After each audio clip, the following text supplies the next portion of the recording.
Once, somewhere, I think it was in a talk you were giving, you talked about the four quadrants. Yeah.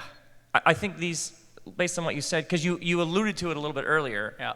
And at least I found it very helpful. Yeah. Kind of the four quadrants of a new technology. Sure. If you have paper, by the way, like a cross with four quadrants, I'm just warning you, you're going to start writing in a second, so I'll just give you a heads up. But this is I found this very, very helpful.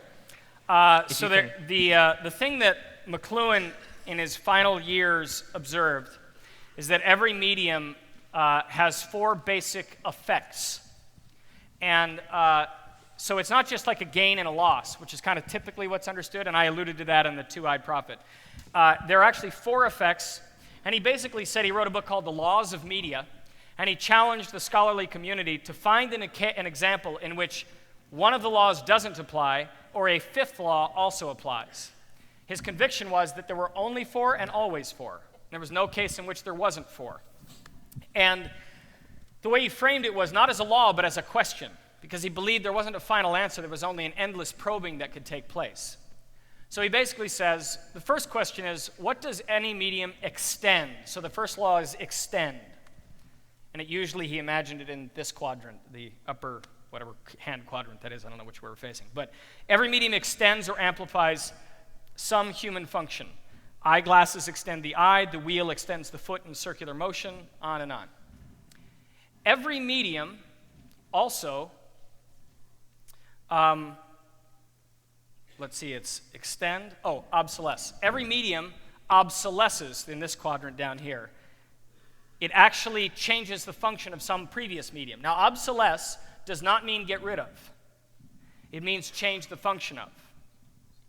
So this is the reason why when people say, the publishing industry, it's dead, books are going away. No, they're not. They're changing their function. They'll never go away. The same way that the horse-drawn carriage didn't go away when the automobile was invented, it just changed its function. It's no longer for transportation, it's now for romance in Central Park. But it's still used, and it's still useful. So that's obsolesce. Every medium will obsolesce another medium. Every medium retrieves another medium from the past. The internet retrieves the telegraph. The telegraph is the Victorian internet. If you want to understand the ultimate end of the internet, understand what the telegraph did to a civilization. So that's why retrieval matters, so that every medium retrieves. And then the last reason retrieval matters, meaning understanding some historic thing, is because it gives you a hint or a clue as to the final law, the answer to the final law, which is, in this quadrant, every medium reverses on itself when overextended. The car that was originally designed to speed up our transportation, what happens when too many of them are on the roads? They reverse. Traffic jams. What happens when you go too fast? Often, you have an accident. It reverses.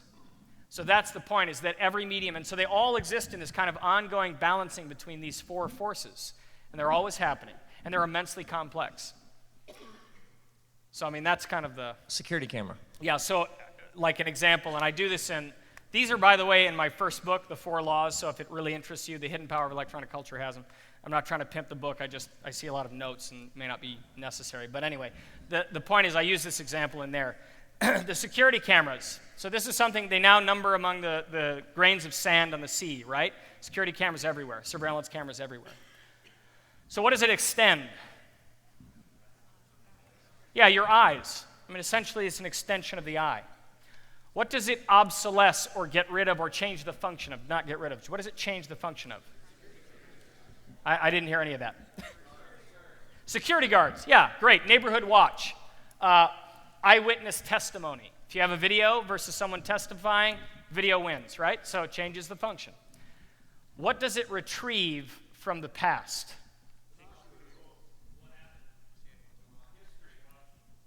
Okay, good. We got a couple watchmen, etc. History, good. Yeah, there's no single answer, by the way. You can just keep probing. Here's what I came up with. It retrieves the medieval city wall. Here's what the medieval city wall was built for. Medieval cities were often clustered on hills, and barbarians would invade and sack cities. So they built these walls around these cities, and it prevented barbarians from invading, thereby making the population inside more secure. And then something strange started happening. Cities started catching fire, and it trapped the citizens inside. The walls would trap the citizens. So what once made them safe later made them more vulnerable. So what do you think the security camera reverses into? Invasion of privacy. What once gave us a feeling of security introduces a new feeling of vulnerability and invasion. There it is.